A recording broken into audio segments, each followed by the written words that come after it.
La réflexion, ça va venir avec le temps et tous ces agencements et toute cette gymnastique linguistique. Vous n'allez pas le faire en 2 ou 3 séances. L'essentiel, c'est de ne pas vraiment tomber dans les grosses erreurs. Ok? Et si on continue comme ça avec des séances soutenues, c'est sûr, vous allez faire un bon programme. Et ça ira parfaitement sans problème. Il aura le rythme, il aura la force de tenir. Oui. C'est pas vrai et c'est pas réalisable. J'ai bien aimé cette façon de dire l'idée. Alors là, c'est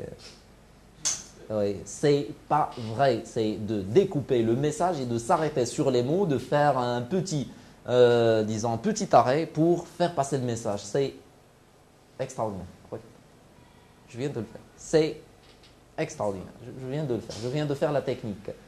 Là, c'est une façon d'attirer l'attention des gens, de souligner l'importance de ce qui va être dit, et c'est bien. C'est pas vrai, hein. C'est un point positif, c'est bien. Oui, je rejoins l'avis de M. Yassine. Donc, au Maroc, ici, dans les pays du troisième monde, on ne peut pas parler de... C'est qui ce troisième nom? العالم الثالث. Oui, alors l'Alam Talik, c'est Nordin, toi qui es spécialiste de l'économie. Tiers-monde. Tu peux bien passer l'écrire. Merci, c'est Nordin. Je vous fais passer au tableau, c'est une participation de votre part. Le tiers-monde.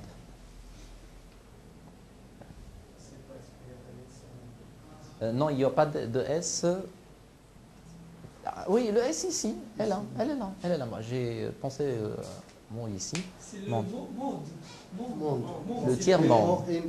Oui, le tiers-monde. Ça, c'est un N. O, N. Excusez-moi, c'est Nordin, je corrige en écriture. OK? Tiers-monde. Le tiers-monde. Alors, c'est bien sûr les pays en voie de développement, les pays connaissant des problèmes aussi de pauvreté et de sous-développement. De réaliser sa rêve soi-même. Donc, on est dans un système politique qui impose des règles, qui fait des restrictions, C'est extraordinaire. Tu t'exprimes, tu lances l'idée, les mots, ça va venir par la suite. Des restrictions, ça c'est... Oui. Des restrictions. Merci, répète le mot, c'est restriction. Restriction. Regardez, n'a pas attendu que le mot soit, disons, arrive correctement ici, à la mémoire, par la suite à l'appareil phonatoire, et entre ce point A et le point B, c'est tout un chemin. Non, non, il n'a pas attendu tout cela. Il est tombé le mot, il a prononcé tel qu'il est, il a prononcé ce que vous avez entendu, mais c'est restriction. Oui, c'est restriction. C'est restriction. qui ne laisse personne faire sa liberté personnelle, qui ne laisse pas la réalisation des rêves. Donc, on parle de millions de personnes qui vivent dans la misère ici au Maroc, comme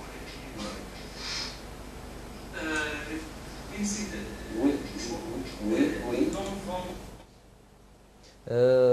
La gestion de la respiration, elle est à travailler. Elle est à travailler. C'est tout à fait normal. C'est la première intervention. C'est devant la caméra. C'est devant des gens qui sont hostiles et qui sont contre notre idée. Alors, elle a essayé de bien travailler sa respiration. À la fin, il a pris un grand souffle pour dire, s'il vous plaît, au secours, allez-y, que quelqu'un prenne la parole, j'étouffe.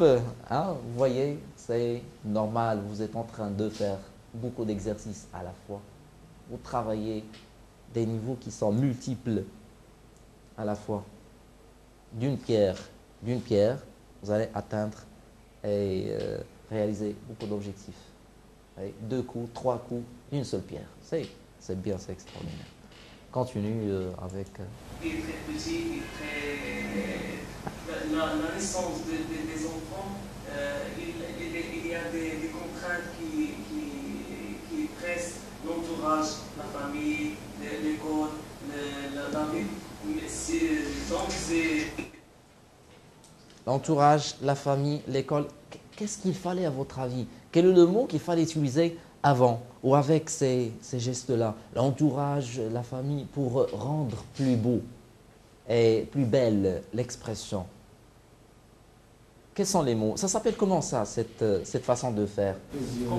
Ça s'appelle compter, ça s'appelle l'énumération. Énumérer. Oui, l'énumération. Et à l'écrit comme à l'oral, il y a des moyens pour le faire et qui rendent l'expression plus belle, plus consistante et surtout plus organisée. Et ça fait un effet sur oui, l'auditoire. Oui, on peut citer d'abord l'entourage, ensuite la famille et enfin premièrement, deuxièmement et finalement. Et sans oublier, oui, c'est ce qu'on appelle des connecteurs logiques, très importants dans l'argumentation. Et ça, très important, ça vous permet c'est de prendre cette bonne habitude d'utiliser ce qu'on appelle les énumérateurs ou bien les connecteurs logiques. Oui, les connecteurs logiques, d'abord, ensuite, enfin, premièrement, deuxièmement, troisièmement, primo, secondo, tertio, autre. Alors, oui, c'est une bonne chose.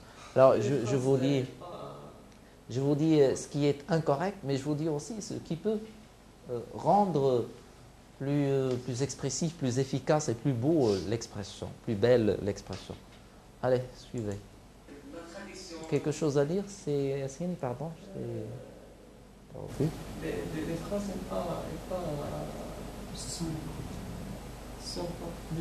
sont pas très logiques. Alors, ils ne sont pas bien construits selon une logique grammaticale. Oui, c'est ce que j'ai remarqué de façon globale. Et on s'est dit, puisque c'est l'oral, je ne vais pas être très strict et très sévère en ce qui concerne la construction de la phrase. C'est une remarque aussi reprise par Serachid quand il a dit que c'est l'oral. C'est peut-être l'oral qui impose cela. Mais cet oral doit se raffiner, doit être de plus en plus fin. Excusez-moi si vous suivez les grands présentateurs à la télé, les personnes qui communiquent bien, vous n'allez pas remarquer la différence entre leur façon de s'exprimer oralement ou par écrit. Ils s'expriment tant bien à l'oral qu'à l'écrit. Parfois d'une façon extraordinaire à l'oral plus qu'à l'écrit. Alors là, c'est un niveau très élevé, beaucoup d'expérience, beaucoup de connaissances et surtout, c'est de l'expérience. Nous, c'est à ça, c'est à cela qu'on tend. On tend à ce niveau très haut et très bon, n'est-ce pas? Alors. Donc l'éducation de l'enfance du début, et il y a des pressions et des entourages qui pressent sur cette Oui, merci. Après tous ces arguments, après notre réalité qui vient d'être décrite, elle est noire. La caméra. Oui. Pour les informations, sont vues d'un côté péjoratif ou bien négatif. Tu as prononcé une côté ou un côté? Un côté. Il faut dire un côté. Pardon, qu'est-ce que tu as prononcé ici? Une. Elle dit une. Oui. Je veux bien vérifier parce que ce que j'ai entendu, c'est une. C'est un côté, c'est clair. C'est un côté. On dit du côté ou bien d'un côté, de l'autre. Alors, côté. En arabe et en français, c'est la même chose. Ça ne va pas poser beaucoup de problèmes. Ils sont tous masculins. Un côté, et en arabe, c'est masculin aussi. Alors, sinon, le départ, il est bon. Le départ pour ce sprinter, pour ce dérangeur, il est bon. Hein. Regardez comment il s'exprime, les mains, etc. Oui? Prenons par exemple 30% des Marocains qui ne trouvent pas. Prenons par exemple, ça c'est une très belle façon de lancer l'exemple et dire que ça c'est un exemple. Ce n'est qu'un exemple. La réalité, elle est beaucoup plus grande. Moi, je ne prends que l'exemple. Et là, utiliser le verbe prendre, conjugué à l'impératif, c'est pour faire participer les gens, pour impliquer les gens. Prenez, comme il dit, prenons ou prenez. Prenons. Hein. S'il a dit prenez ou prenons, c'est l'essentiel, c'est qu'il implique les autres en leur disant prenez. Hein. Il n'a pas dit je prends comme exemple, il dit prenons comme exemple ou prenez comme exemple. C'est une Très bonne façon de s'exprimer, c'est Adi. Du travail. Et l'autre 70%. C'est une majorité. Mais c'est des catastrophes. Non, en pays européen, entre 3%, 2%, 1%. Des gens qui ne travaillent pas. Parce qu'au Maroc, 30%, c'est catastrophe. Les Européens, ce sont des gens éduqués, qui savent bien, ou bien qui sachent bien que... Adil vous propose deux solutions, à vous de cocher la bonne réponse. Qui savent, qui sachent bien, alors... C'est le monstre que... Ça, c'est ce qu'on appelle se débrouiller, ne pas être bloqué. Bah, j'aurais préféré de passer. Premier mot utilisé, je passe. Je ne reviens pas, je ne me corrige pas. Et d'ailleurs, le premier mot est correct. Qui savent, c'est correct. Et après, il a fait un petit arrêt, et l'a corrigé avec une fausse réponse ou fausse alternative. Il a dit sache. On s'arrête un petit peu sur le verbe savoir, sur sa conjugaison. Alors, conjuguons ensemble le verbe savoir, comme ça on présente un négatif. On va dire je sais, tu sais, il sait. Nous savons, vous savez, ils savent. Quelle est l'histoire alors de ce sache? Alors, d'où ça vient et quand c'est utilisé? Extraordinaire, Cédric. Tabarakallah, je le dis en arabe comme ça, c'est bien. Alors, c'est le subjonctif présent. Que je sache, que tu saches, qu'il sache, que nous sachions, qu'il sache. C'est aussi un impératif. Sache, sachant, sachez. Sachez que. Alors, c'est un emploi un peu, disons, un peu rare par rapport à savent. Savent, c'est ce qui est le plus utilisé. Ils savent, nous savons, vous savez. Et sache, c'est l'exception. Parce que c'est le subjonctif, c'est l'impératif. C'est plus rare que l'autre. Alors, tu as préféré l'exception disons, à la chose normale.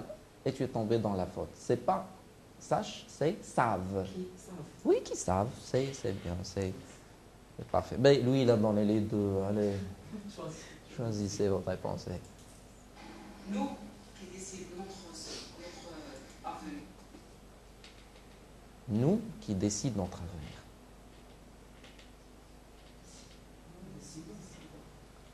Oui, c'est Mohamed. Décidons. Alors, toute la phrase? Nous qui décidons. Oui, oui, oui, oui, oui. C'est tout à fait correct. Et c'est tout à fait normal de tomber dans cette faute. De tomber dans la faute. J'utilise, disons, la figure métaphorique pour dire tomber dans la faute, c'est normal. Alors, c'est l'emploi des verbes avec le pronom relatif qui.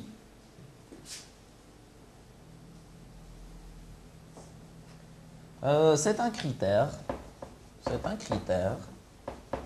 pour savoir le degré de maîtrise de la langue française. C'est un des critères. Ceux qui maîtrisent bien la conjugaison après le pronom relatif qui, et avec le présentatif c'est. C'est utilisé avec le présentatif c'est. C'est moi qui. C'est nous. Qui, dans la phrase, il dit c'est nous qui décident. Alors, il faut dire c'est nous qui décidons notre avenir. C'est nous qui décidons. L'emploi du présentatif c'est, plus le pronom relatif qui, ça pose un grand problème à l'oral. Parfois même à l'écrit. Mais à l'oral, c'est plus visible. On dit parfois c'est moi qui est allé chercher les enfants. Quand je parle à ma femme, je dis, tu te rappelles, c'est moi qui est allé. C'est faux. C'est moi qui suis allé. Parce qu'on dit dans la conjugaison du verbe aller au passé composé, je suis allé.